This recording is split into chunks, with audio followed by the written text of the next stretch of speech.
চট্টগ্রাম বাজারে ঈদের আগে বাড়ছে সেমাই, চিনি, কিশমিশ ও দুধ জাতীয় পণ্যের চাহিদা।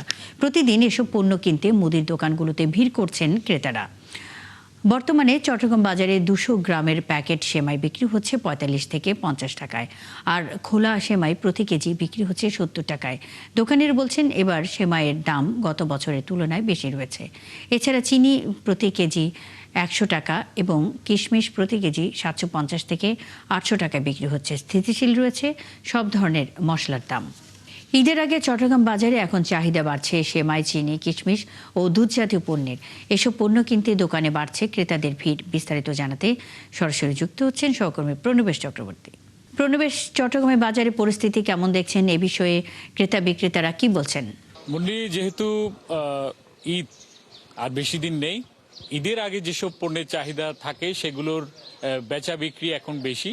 বিশেষ করে সেমাই, দুধ, চিনি, কিশমিশ, বাদাম এই জাতীয় পণ্যগুলোর চাহিদা বাজারে বেড়েছে। ফলে চাহিদা বাড়ার সাথে সাথে এগুলোর দামও কিছুটা বাড়তি। তবে মশলা জাতীয় যেগুলো, অর্থাৎ এলাচ, দারুচিনি এবং লবঙ্গ, এই ধরনের যেসব মশলা জাতীয় রয়েছে, পণ্য রয়েছে, এগুলোর বাজার স্থিতিশীল রয়েছে।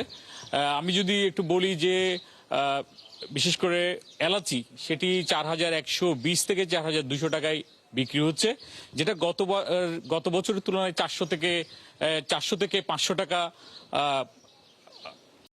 টাকা কম। যেহেতু গুয়েতেমালা, ইন্ডিয়া থেকেই মূলত এলাচিগুলো আসে, আর বাজারে যেহেতু এটির পর্যাপ্ত যোগান রয়েছে, আর এই ধরনের যে মশলাগুলো, এগুলো আগে থেকেই আসলে বাজারে নিয়ে আসা হয়, অনেক আগে থেকেই বাজারে এগুলো থাকে, ফলে এবার এটার দাম বাড়েনি। একইভাবে দারুচিনি 435 থেকে 440 টাকায় বিক্রি হচ্ছে। গত বছর এটি ছিল 400 টাকা, অর্থাৎ 35 টাকার মতো এটা গতবারের তুলনায় বেশি। আর লবঙ্গ, এটি 1290 থেকে 95 টাকায় বিক্রি হচ্ছে। এটি গত বছর ছিল 1240 থেকে 50 টাকা, অর্থাৎ গত বছরের তুলনায় 40 থেকে 50 টাকা বেশি দামে লবঙ্গ এবার বিক্রি হচ্ছে প্রতি কেজিতে। তো দারুচিনির এবং এলাচ, লবঙ্গ সহ এই মশলার বাজার স্থিতিশীল থাকলেও দাম বেড়েছে এবার রসুনের বাজার অনেক বেশি। যেহেতু চায়না থেকে রসুন আসে, আদাও চায়না থেকে আসে, চায়না থেকে আদা রসুন আসছে না বলে এই রসুনের বাজার অনেকটাই উপরে। 200 টাকা কেজিতে পাইকারিতে বিক্রি হচ্ছে রসুন।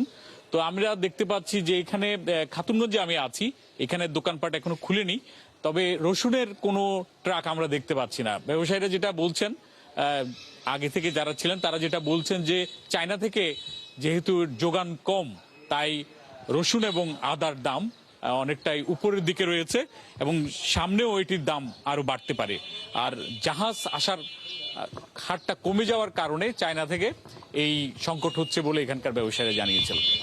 তো এই খাতুনগঞ্জ থেকে এটি ছিল চট্টগ্রামের যে ঈদের বাজার, তার চট্টগ্রামের বাজার পরিস্থিতির খবরাখবর আমরা জানছিলাম সহকর্মী প্রণবেশ চক্রবর্তীর কাছ থেকে।